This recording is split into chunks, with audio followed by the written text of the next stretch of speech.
Takte may molds! Best day ever mga normal. So ngayon nandito tayo sa mataas na kahoy. Kung makikita nyo, napaka-organize at napakalinis ng municipality ito. At napaka-hospitable din ng mga tao dito, promise. Ito nga pala nangyari sa akin buong araw.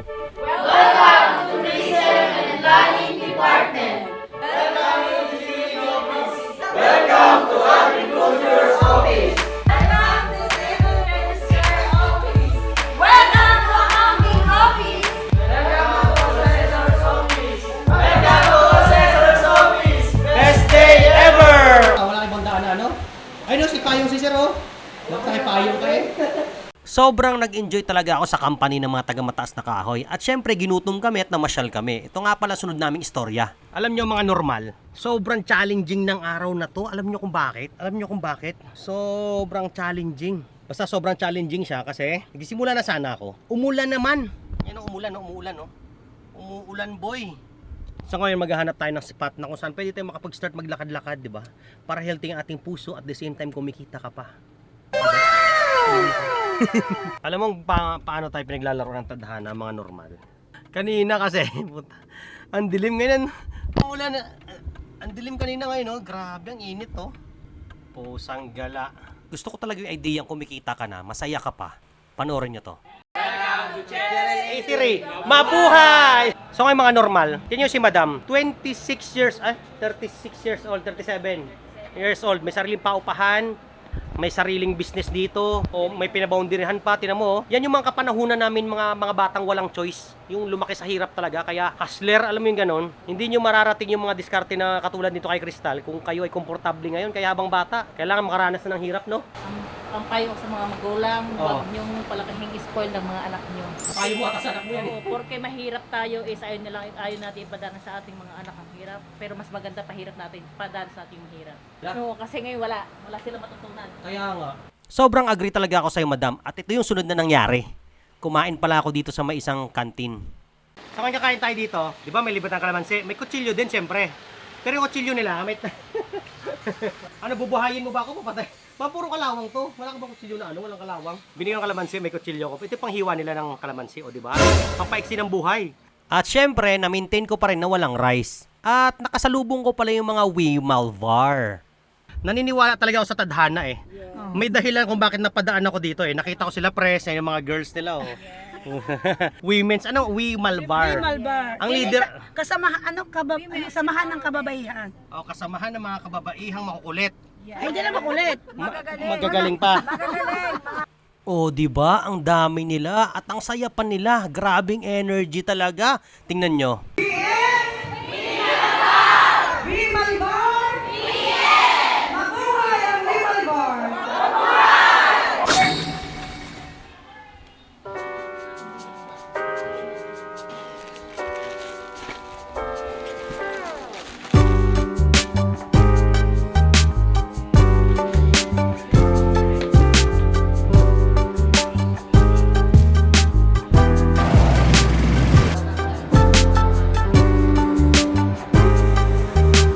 So wala showing ang barko ngayon. Ganitong life hacks na mga malupit. Ayun o. Stick, di ba? Secure na secure yan.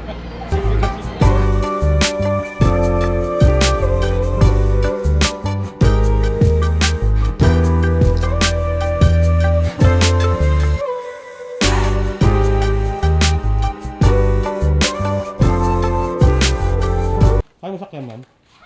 Kaya? Kabak mo na. Mukha ka ng tao, Gira. Dati mo alien eh. No? Sige ka dati mo alien, no? Ngayon tao na, no? Ako na driver oh. Tourne driver mo. Tangin. Ay, singil ko. Welcome to Acting and Training Division. Best day ever. Welcome to Operations and Planning Division. Best day ever. Welcome to Research and Planning Division. Best day ever! So ngayon mga normal na dito ako sa PDRRMO ng Mamburao. So ngayon nandito nga pala ako sa PDRRMO ng Mamburao, Mindoro. At napaka-hospitable din ng mga tao dito. At sobrang, pamasasabi ko talaga na experience talaga sila. Maganda talaga yung training dito. Mga bata-bata pa kayo, maganda maging training ground ng mga medyo may edad, yung mga may bata pa, may energy pa. Ang PDRRMO, kaya mga risk disaster mga ganon kasi nauhubog ang karakter mo diyan eh. Tsaka galing mo sa survival.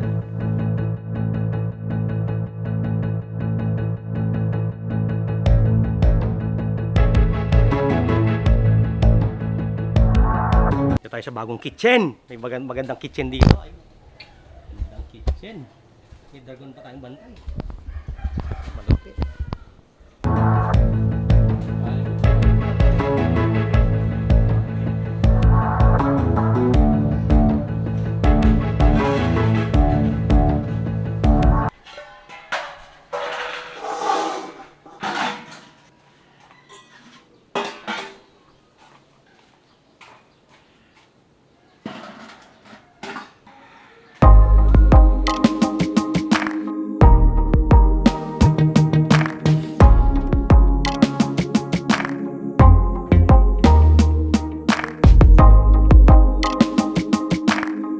So cooking show tayo mga normal.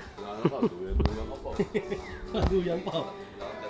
Ito yung kitchen na may duyan. Sobrang na-appreciate talaga namin ang effort ni Papa sa kusinang ito. Ginawa niya daw to para may tambayan kami dito sa labas. Presko na, maaliwalas pa. Thanks to you, Pops.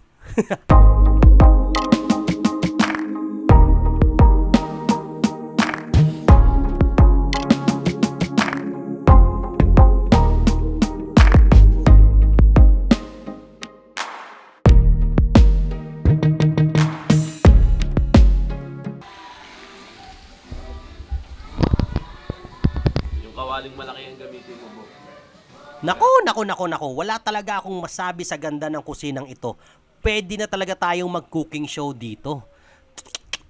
Sobrang lupit talaga ng mga diskarte ni Papa. Iba ka. We salute you, Pops. Itong perfect na pagprito kayo, no? Nakita niyo yan? Putang ina. Mga normal kayo.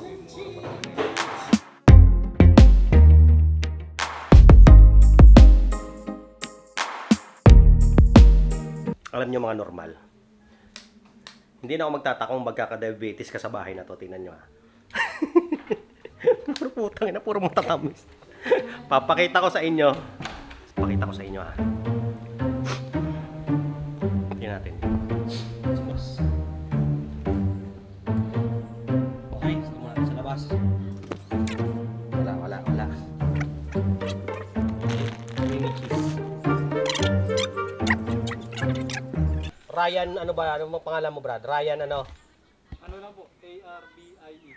Ah! ARBIE. Ah, si RB yan, si RB. Ah, warrior yan. Okay, wala. Yan, sa labas pala isa. Oops, ano yan? Sweet. O, di ba? Napansin nyo ba? Sweet to yun. Sweet bread to. No, saka to. Okay, diba tayo? Oops! Sweets! Cracker! Wow! Sarap. Chocolate. Oh, may Hansel, may Coke. Zero sugar lang. Ito, nakita niyan. Sounds great. Meron dito. Okay, wala. Okay, wala. Lastly, meron dito. Meron pa dito. At dyan nagsisimula ang history ng diabetes.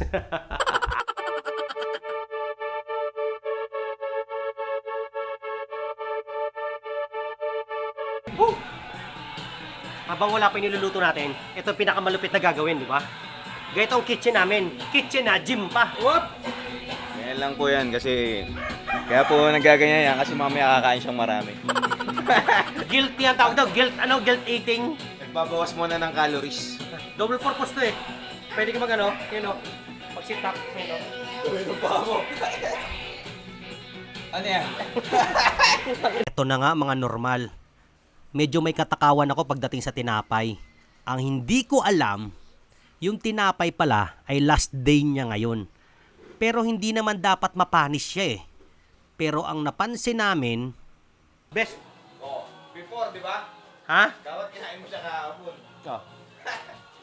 Best before eh. Yan o. Ayaw nyo? Sarap! Sarap! 12 seconds later. Takte may molds! Putang ina, yun o. Kagat ka? Kumagat ka ngayong araw? Ha? Hindi ko nakita kung meron. Putang ina, yari ka dyan. Puta, pa-check up ka, gagi. Pero yan, hindi nakakamatay. Ha? Di ba nakakamatayan? Kinakain nga yan, no? Basta ano lang, yung... Moderate. Drink moderately. Ay, may amag, oh.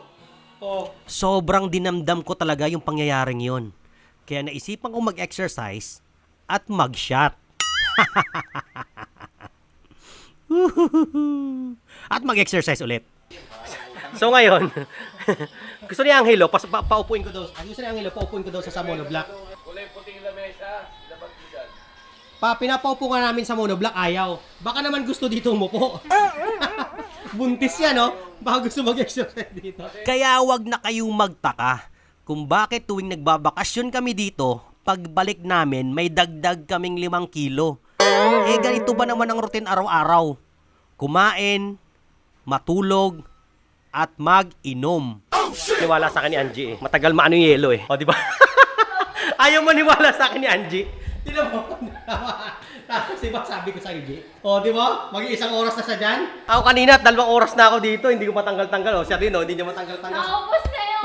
Mauubos na yung ano eh. Alam malupit dito sa Mindoro? Ang pinakamalupit sa Mindoro, pag yung magbiyanan, nagkakasundo, tinan mo, naka-color coding pa sila, oh. Diyan nagtatapos ang maikling kwento ng vlog na ito.